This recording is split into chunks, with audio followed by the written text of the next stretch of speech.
it is time to have a moment to appreciate the story, our sacred story, to read from our Torah on this Friday evening.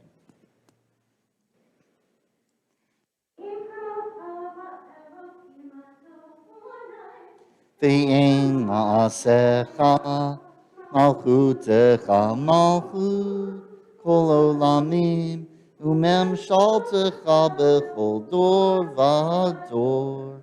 Adonai melech, Adonai malach, Adonai imloch leolam va'ed. Adonai oz lemo yitain, Adonai yivarech et amo v'asha. Please rise.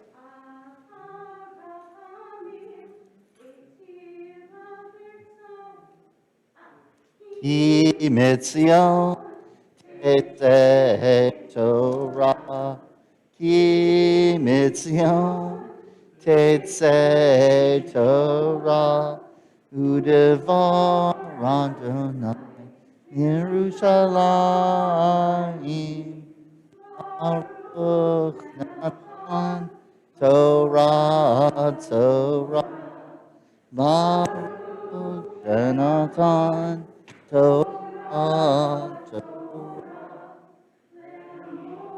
Yisrael, Yerushalayim.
You may be seated.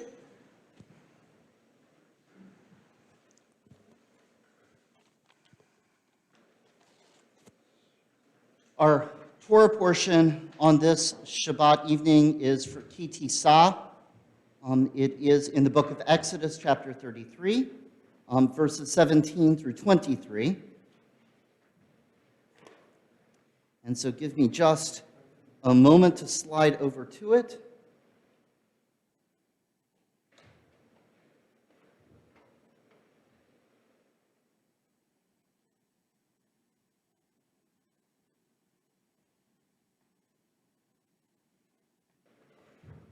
And so on this Torah portion, and on this Shabbat, as we read from the Torah, I will tell you that it really is one of my personal favorite Torah readings.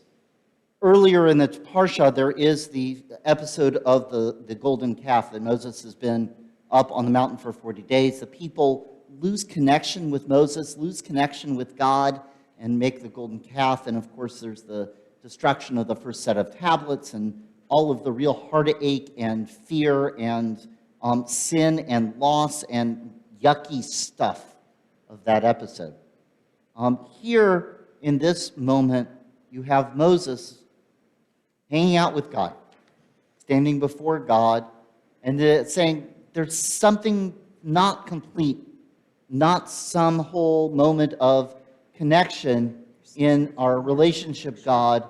And if I can, matzati chen be'enecha, if I can find chen in your eyes, you'll let me have that full experience of the divine. You'll hear this in the Torah portion. I love that word chen. And in fact, our oldest, what's their name? Anna. Hebrew name Yochana, which comes from that same root. In English, we often say grace. And it's so easy because in Christianity, they talk about grace, and it very often has to do with afterlife. That God's grace is going to shine upon you and give you something good. I remember, and I believe it was Harry Potter in the sacred text, I was listening to a podcast, and they were wrestling with that word grace. And what they said, which was so stunning, was don't think of it like that mystical, like end-of-life grace stuff. Think about an ice skater on the ice, moving with grace. I said, wow, that whole idea of moving gracefully, that God moves with that kind of flowing energy to get us where we need to be, that when we have God's grace, it allows us to move gracefully, to steer around the conflicts and challenges, to move comfortably and easily, to get from place to place with fluid motion.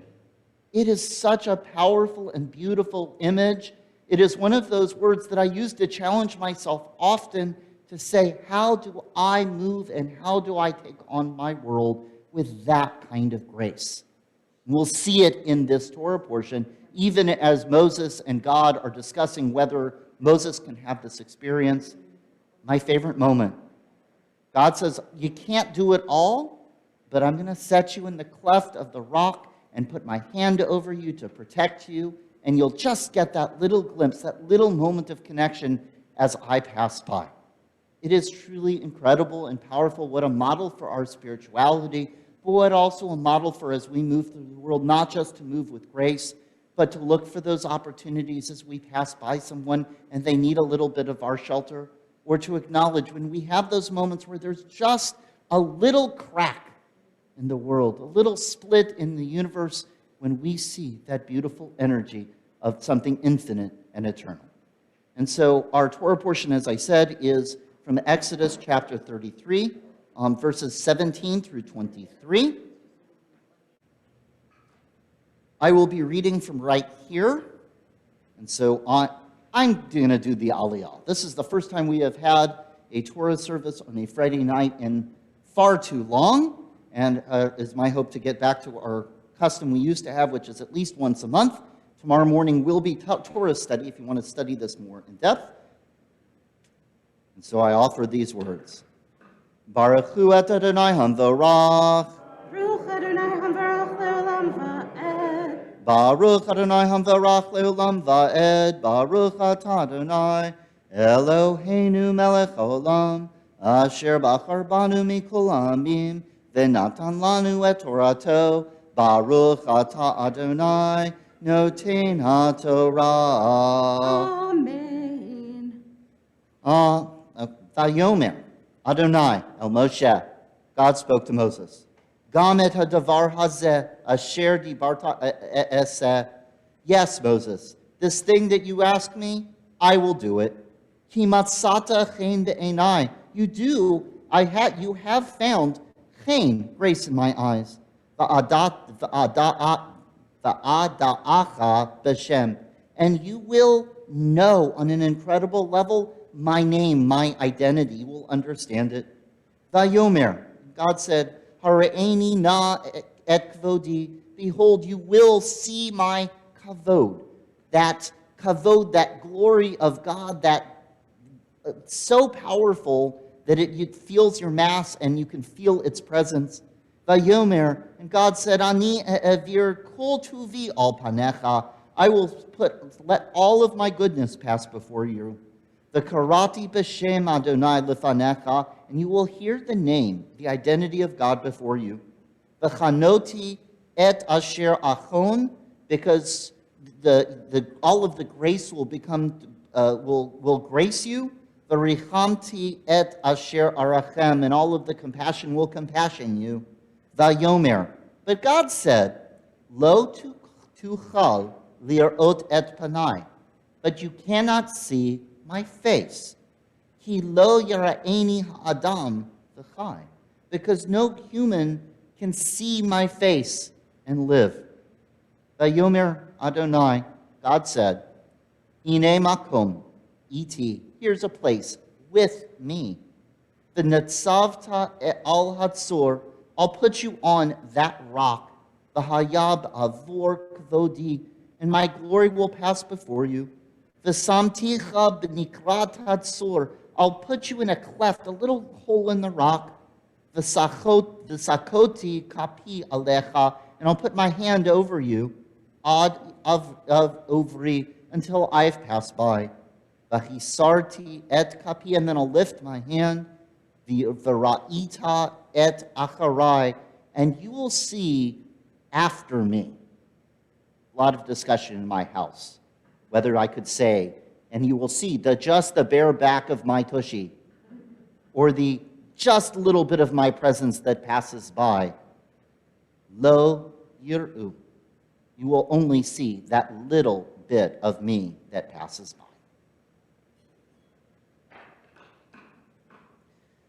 Baruch atah Adonai, Eloheinu melech olam, asher natan lanu Torat emet, v'chaye olam nata b'tochenu, Baruch atah Adonai, noten haTorah.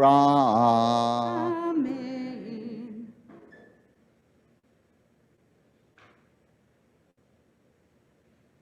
As we read Torah, we also have an opportunity, so if we, Yes, perfect. and if we can move the PowerPoint forward one. One of the acts of Shabbat, since the pandemic started, we stopped ordering challah from Publix. Not that Publix challah isn't good, but we said if there are fewer people here, there's enough of us that make challah that we can offer challah to our congregation and community. And so I started making challah, found an amazing recipe. If anybody would like it, it's from the Braided Challah, which is a beautiful memoir about challah making. I make it, and sometimes Melinda and Emily Jacobs make it. If I'm honest, Emily and Melinda make it most weeks. I just fill in for them. Yes, they do make better challah. When I'm making challah, it's one of these moments where you're saying, Matzati chen be'enecha. When we get to find grace in God, when we were asking that question, God, can we find grace in your eyes? God, can we bring grace into the world? There's instructions in the recipe I use that say when you mix up the ingredients, that's when you stop and you think about somebody that needs healing, or somebody that needs a smile, somebody that needs a blessing. So even as you're stirring the ingredients together, I'm mixing in those blessings that when they say, make your food with love. But there's also an interesting action that I do as well. The recipe calls for sugar, but I add some honey. That just little bit of extra sweetness, of different sweetness, sweetness that hasn't been processed, that is just part of that relationship between the pollinators. To think about what honey is, it's what the bees, as they go and they're drinking the nectar and they pollinate the plants, they make those special, incredible connections. And then the honey is part of the process that then comes to us. That That's my little bit of chen, the blessings that I can work into that challah, twists and turns, and that little extra squeeze. It's really about the sound effect, that extra squeeze of honey, that little bit of extra sweetness of knowing that even as I make that challah, I hope that love and that prayer and that sweetness is going out to bring healing into our world. As we and you will notice that there is an image before you on your screens, and this is something really pretty incredible of our digital age. This is a video from Marty Eisenstein. We'd love him to be here in person, or even just live on video, but it's 2 a.m. in Greece. And so we're very appreciative of this. Marty is the son of Ike and Alezah Eisenstein, who were beloved members of this congregation. They were ruach and koach. They were wind and they were strength. You can have a debate on which was which. They powered this congregation on so many levels. They created the music culture. They created just culture in general. They were absolutely dynamos and phenomenal. Ike sang off key even worse than I did, and he founded the Shalom Singers, if that says anything. Marty has been here for the High Holy Days a number of times. He is an absolute mensch. And on this night, when we're observing Alezah's yard site, it felt like it was right to bring the voice of the Eisenstein family here into our congregation. And we'll have a reminder of Cantor's doing her concert on March 5th. All of the proceeds from that concert are going to the Ike and Alezah Music Fund, which continues so much of the work that Ike and Alezah did to help make this place the special Temple Beth Shalom. So you can pull my video down and start the video so we get a chance to welcome Marty.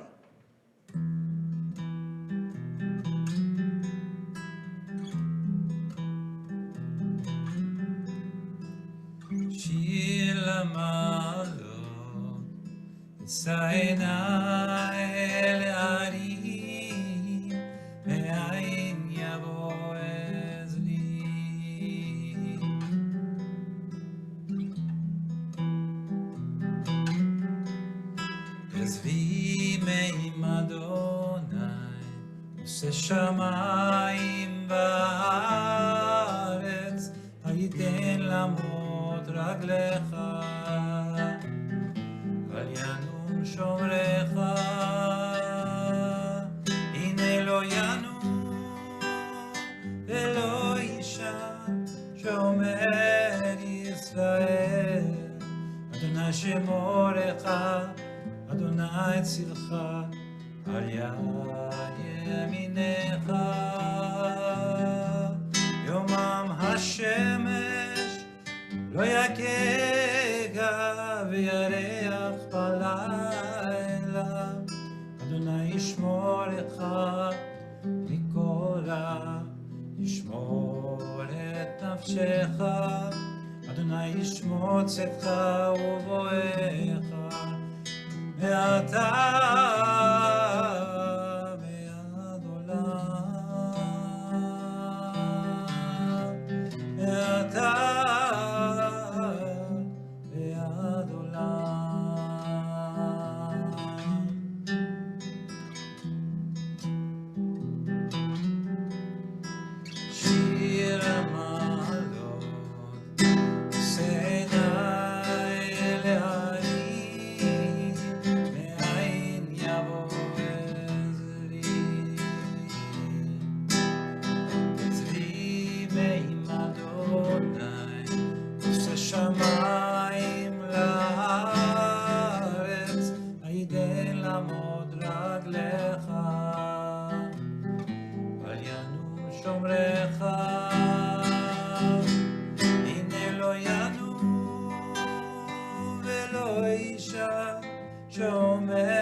וירח בלילה, ישמור לך מכל רע, ישמור את נפשך, אדוני ישמור צאתך ובואך, ואתה